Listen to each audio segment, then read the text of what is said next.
Assalamualaikum warahmatullahi wabarakatuh.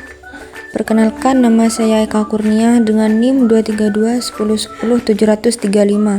Di sini saya akan menjelaskan tentang hadis sebagai sumber ajaran Islam.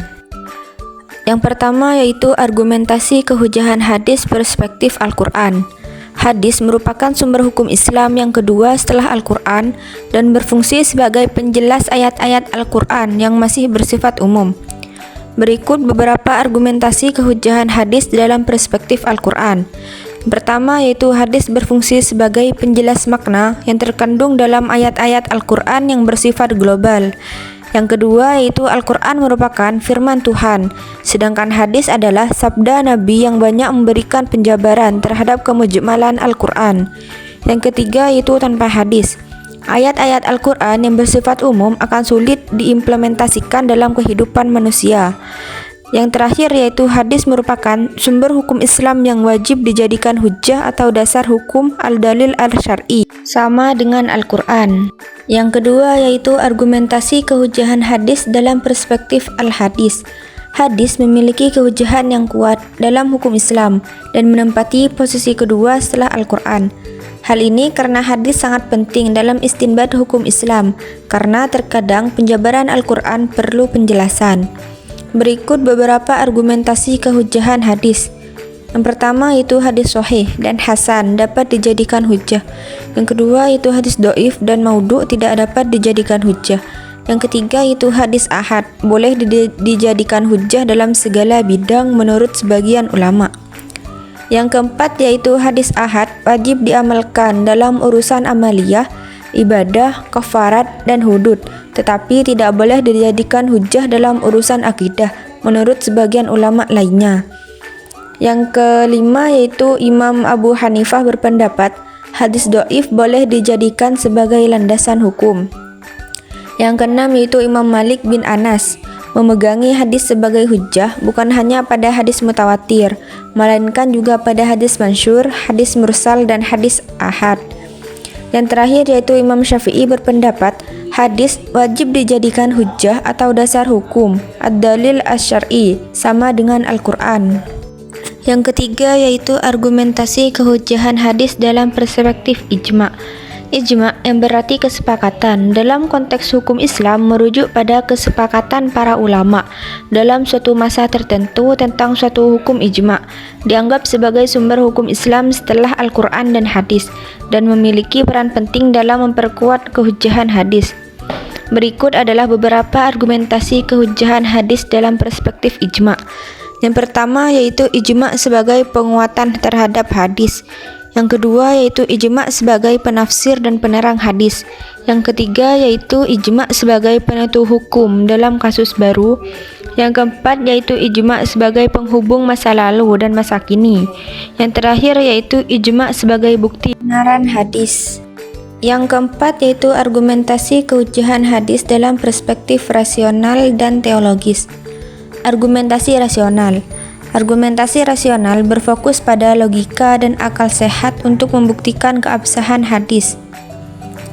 Argumentasi teologis berfokus pada aspek ketuhanan dan wahyu untuk membuktikan kehujahan hadis.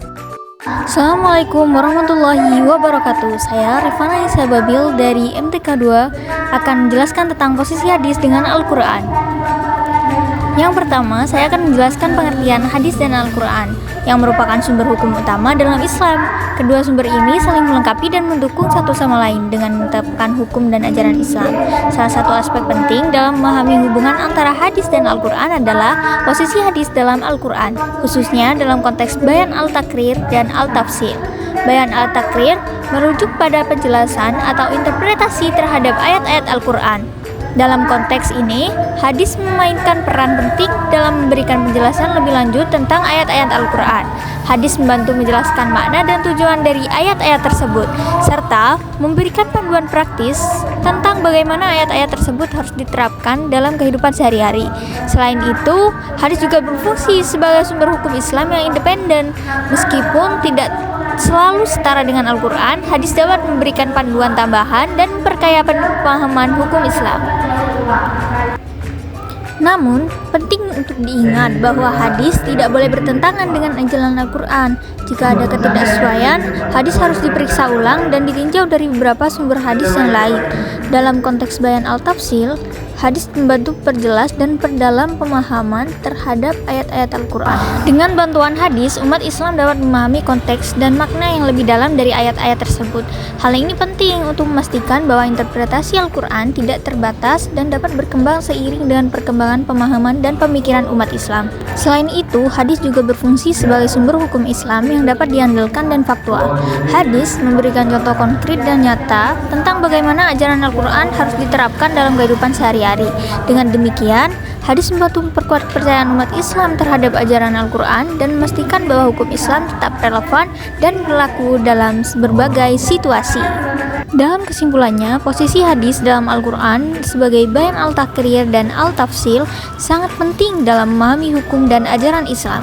Hadis membantu memberikan penjelasan dan konteks yang lebih dalam terhadap ayat-ayat Al-Quran, serta memberikan panduan praktis tentang bagaimana ajaran Al-Quran harus diterapkan dalam kehidupan sehari-hari. Dengan memahami posisi hadis dalam Al-Quran, umat Islam dapat memperkuat kepercayaan dan pemahaman mereka terhadap ajaran Islam, serta memastikan bahwa hukum Islam tetap relevan dan berlaku dalam berbagai situasi. Sekian dari saya, kurang lebihnya mohon maaf. Wassalamualaikum warahmatullahi wabarakatuh. Assalamualaikum warahmatullahi wabarakatuh.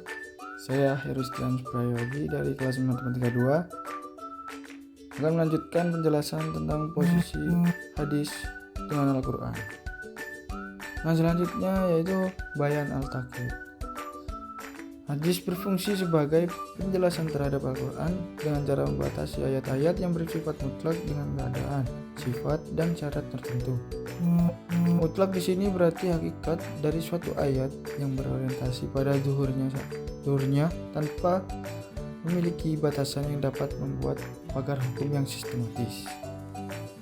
Yang selanjutnya yaitu ada bayan al-takhsis. Hadis berfungsi sebagai penjelas tentang kekhusyuan ayat-ayat yang masih bersifat umum. Misalnya, informasi Al-Quran yang membahas tentang ketentuan anak laki-laki yang dapat mewarisi orang tua dan keluarganya yang tercantum dalam surat An-Nisa ayat 11. Dalam ayat tersebut tidak dijelaskan apa saja yang harus dipenuhi untuk dapat saling mewarisi antara keluarga. Yang selanjutnya yaitu bayan nasakh atau mengganti aturan terdahulu. Fungsi hadis terhadap Al-Quran selanjutnya adalah bayan nasakh.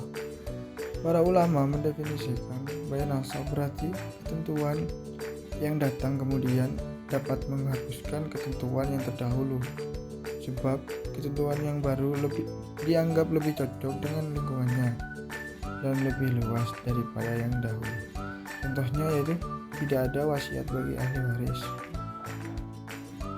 Hadis ini menasakh surat Quran surat Al-Baqarah ayat 180 yang berbunyi, diwajibkan atas kamu apabila seseorang di antara kamu kedatangan atau tanda-tanda maut, jika ia meninggalkan harta yang banyak, berwasiat untuk ibu bapak dan kerabat secara ma'ruf. Ini adalah kewajiban atas orang-orang yang bertakwa. Quran surat Al-Baqarah ayat 180. Untuk fungsi hadis sebagai bayan nasakh, ini ada perdebatan di kalangan ulama. Ada juga yang berpendapat bayan nasakh bukanlah fungsi hadis. Yang selanjutnya yaitu bayan at-tasyri' atau memberi kepastian hukum Islam yang tidak ada di Al-Quran. Fungsi hadis terhadap Al-Quran sebagai bayan al-tasyri' ialah sebagai pemberi kepastian hukum atau ajaran-ajaran Islam yang tidak dijelaskan dalam Al-Quran. Biasanya Al-Quran hanya menerangkan pokok-pokoknya saja. Contohnya hadis mengenai zakat fitrah. Di bawah ini ada hadisnya, yaitu Rasulullah telah mewajibkan zakat fitrah kepada umat Islam pada bulan Ramadan 1 sa' kurma atau gandum untuk setiap orang, baik merdeka atau hamba, laki-laki atau perempuan. Hadis riwayat Muslim.